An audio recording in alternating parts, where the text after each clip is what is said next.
বাংলাদেশের হিন্দুদের প্রতি যে নির্মম অত্যাচার চলছে, বিনা কারণে স্কুলের শিক্ষকদেরকে আল্লাহকে অপমান করার যে বদনাম দিয়ে তাদেরকে স্কুল থেকে বের করে দেওয়া হচ্ছে, কাজটা কিন্তু একদম ভালো হচ্ছে না। কারণ পরিস্থিতি কোথায় যাবে, পরিস্থিতিতে এই পরিস্থিতি পশ্চিমবাংলা যে হবে না তার কোনো কারণ নেই। কারণ বর্তমান পশ্চিমবাংলায় হিন্দুত্ব গভর্নমেন্ট। তাই আমি বাংলাদেশের প্রত্যেকটি মানুষকে রিকোয়েস্ট করব, অনুরোধ করব যে আপনারা এই কাজগুলো করেন না প্লিজ।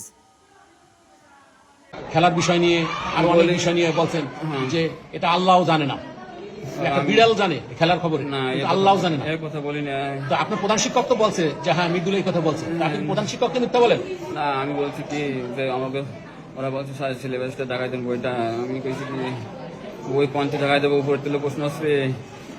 হ্যাঁ, আমি উপরে সৃষ্টিকর্তা জানে না, আমি জানবো কিভাবে? ও তাহলে আপনি তো এই কথা এই কথা বলছেন, বলছি। এই যে কথার সাথে তো মিলে যে আপনি বলছেন যে সৃষ্টিকর্তাও জানে না, হ্যাঁ। আপনার প্রশ্ন কিভাবে কি আসবে, হ্যাঁ, খেলার বিষয় এরকম বলছেন, এরকম আপনি বলছেন কেন? খেলা বিবারে উঠছে, ওরা উঠেছে স্যার ফুটবল খেলা আপনি তো একটা স্বীকার করছেনই যে সৃষ্টিকর্তাও জানে না, কিন্তু আপনার শিক্ষক বলছে আল্লাহও জানে না। আপনার যে শিক্ষার্থী যারা অষ্টম শ্রেণী যে ক্লাসে বসে আপনি বলছেন, তারাও বলছে যে হ্যাঁ মৃদুল স্যার এই কথা বলছে। আপনি কেন বললেন এটা? না, আমি এটা বলি না। আপনি সৃষ্টিকর্তাকে নিয়ে আমার কেন কথা এটা-